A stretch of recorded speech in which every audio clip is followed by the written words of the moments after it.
gördüğünüz gibi yine bir gövde kaçağı. Yani yine biz bu defa tamir ettiğim yerden çıkmadı. Ne yaptık? Biz de mikron olduğu için gördüğünüz gibi devamını getirdik. Şurada çıktı arkadaşlar. Şurada.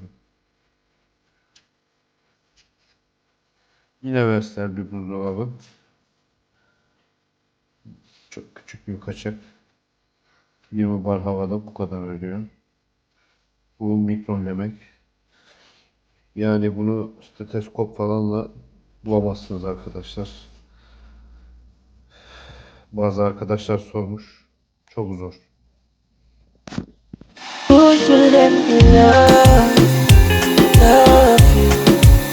You should let me love